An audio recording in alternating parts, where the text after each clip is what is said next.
Bonjour les amis, je suis Sergio Guerrero de Forex Vision Academy et aujourd'hui on va comme à chaque fois faire un nouvel épisode de EURUSD et USD, les analyses. Si vous ne me connaissez pas, je suis ici pour vous aider à prendre Forex. Alors s'il vous plaît, donnez un petit like pour aider la communauté. Et bien sûr, avant de continuer, allons à l'introduction. Damn.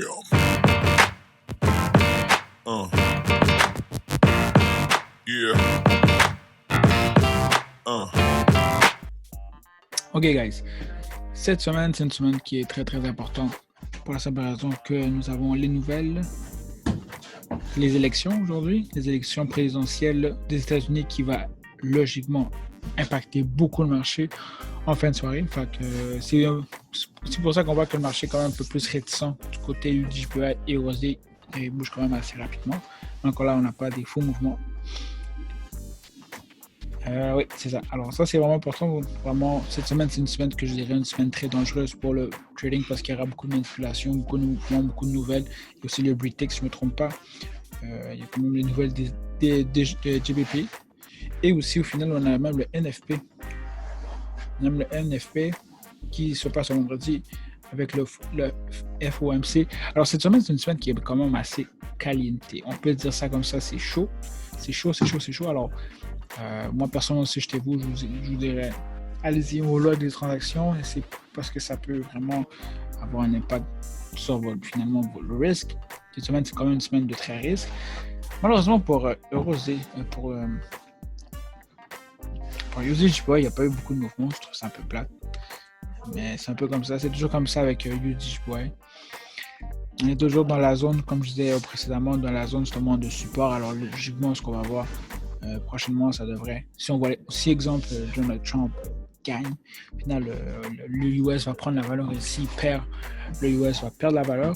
Pourquoi est-ce que je pense ça? C'est parce que je pense qu'en général, tous les gens, les investisseurs, les businessmen, justement, sont du côté plus de Donald Trump parce que c'est un homme d'affaires au final qui sait quand même gérer l'économie en soi. Bien sûr, je ne suis pas ici pour critiquer ou dire ce qu'il fait, mais ça, c'est un peu l'opinion générale des investisseurs et des businessmen. Et c'est ce qui fait que la valeur du US prendrait justement le plus de valeur parce que si c'est Trump qui gagne, si c'est Biden qui gagne, comme c'est un terrain inconnu où on n'a jamais eu Biden comme président, c'est assez dur de savoir. Alors ce qui pourrait arriver avec maintenant avec la devise, c'est qu'elle va perdre la valeur parce que les gens pensent que justement Biden pourrait justement ne pas être un bon président. Mais ça encore là, ça reste à voir, mais je ne suis pas ici pour départager les partis. Je suis ici simplement en tant que trader. Alors, comme je dis, en daily, on peut voir justement que le marché a touché la zone de support. Logiquement, zone de support, il ne faut pas se casser la tête. On va pour une rejection du support parce que ça fait déjà à plusieurs reprises que le marché le rejette. Mais encore là, cette semaine, comment ça va se passer et tout, je sais pas. Alors, c'est vraiment de rester à l'affût. C'est sûr que des fois, c'est un peu difficile de se retrouver. Alors, mettez-vous des lignes, exemple ici. Je sais que j'ai beaucoup de lignes, je m'excuse là. Des lignes ici, vous voyez qu'en ce moment, le marché a comme trouvé un genre de support. À peu près ici. Alors, ouais, c'est ça. En gros, cette ligne ici, c'est une ligne de support en daily. Alors, on peut voir justement que le marché à plusieurs reprises a essayé de la briser, mais n'a pas encore été capable de la briser en soi. On peut voir qu'il a touché. Fait, on pourrait peut-être s'attendre, bien sûr, ça c'est une hypothèse sur le futur, finalement que le marché rejette encore cette support en daily et qu'il se dirige vers la prochaine résistance en daily. Mais encore là, c'est juste pour parler. Donc, comme je vous dis, on voit quand même que le marché de peu à peu perd de la valeur. Mais c'est un peu le côté plat du Forex. Exemple, je sais que pour USD, ça va très lentement. Malheureusement, on peut voir justement que graduellement, le marché est en train d'aller plus en plus bas pour finalement peut-être trouver une zone et aller vers le haut. Si c'est non, qu'elle irait vers le bas. Alors, c'est un peu la marque depuis les dernières semaines. Il n'y a pas beaucoup de mouvements, pas beaucoup de choses. Encore là, les élections ont un impact quand même plus important que vous pourriez le penser. Alors, pour USDPY, je vous dirais que c'est dans un genre de pattern peu à peu en descendant qui va. Ça va vraiment être ce soir, je pense qu'il y a vraiment un impact, ou même dans le NFP. Par contre, pour EURUSD, ce que j'aime beaucoup, c'est qu'il y a toujours une belle formation du marché. Ça, c'est ce que. C'est chaud. Ce que j'aime beaucoup de EURUSD, c'est qu'il y a logiquement, il y a les mouvements sont plus longs, sont plus rapides, relativement à EURUSD. Alors, qu'est-ce qui est arrivé depuis depuis le début de la semaine? C'est qu'on voit justement que le marché est revenu retester le faible du 38,20, n'a pas été logiquement capable de le briser. Alors, on peut voir justement que le marché va peut-être faire une rejection. Encore là, il y aura quand même une importance avec les élections d'aujourd'hui, mais si, exemple, on ne suffit pas aux élections et on voit un peu ce que le marché fait, mais on peut voir que le marché en ce moment, juste mettre ça en place.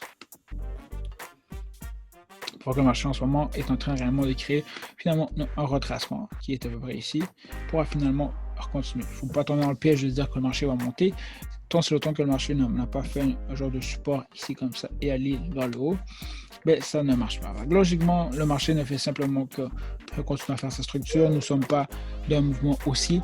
Ce mouvement-là ici n'est simplement que retracement du mouvement précédent, parce qu'on peut voir depuis le début que le marché ne fait que tomber, mais ça c'est ce que j'appelle des mini-retracements, ce n'est pas un vrai retracement.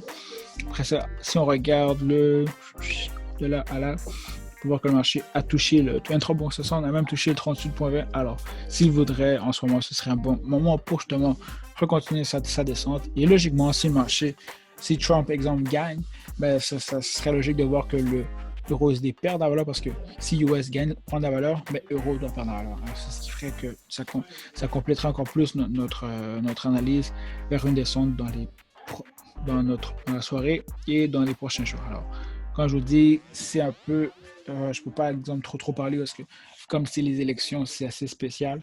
Et dans les élections, tout peut se passer. Et comme je vous dis, s'il y a une chose que vous devez savoir, si Trump gagne, le US prendra la valeur. Si Biden gagne, le US prendra la valeur.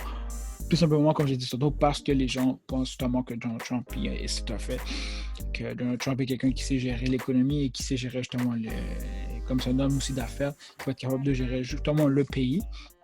Comparativement à Biden, que c'est un président qui est maintenant inconnu et qui est quand même vieux depuis très longtemps, qui est dans la politique, les gens n'ont pas autant confiance du côté, bien sûr, économique et business. Côté moral et tout, c'est autre chose, mais si on parle juste de business, c'est en soi ça qui fera justement que la valeur pourrait perdre, le US pourrait perdre la valeur. Alors, Trump gagne, on aurait US qui gagne, qui augmente la valeur. Biden gagne, on aurait peut-être un US qui perd la valeur. Encore là, c'est juste des spéculations, ce n'est pas une affirmation, mais c'est quand même bon d'avoir une idée de ce qui peut se passer avec les élections. Alors, ça complète la vidéo d'aujourd'hui. J'espère que j'ai pu vous éclaircir un peu avec les élections d'aujourd'hui. Alors, quand je vous dis, faites attention avec cette semaine, beaucoup de nouvelles, beaucoup de choses, c'est quand même très, très volatile. Personnellement, moi, je veux juste prendre un moment pour revoir un peu le trading et prendre des analyses et tout. Une semaine de plus, une semaine de moins, je pense pas que ça peut me faire mourir. Alors, les amis, sur ce, je vous dis, passez un bon week-end et bon, passez une bonne journée. Et si vous avez des questions encore sur les élections ou encore n'importe quoi, je suis là pour vous aider. Ciao.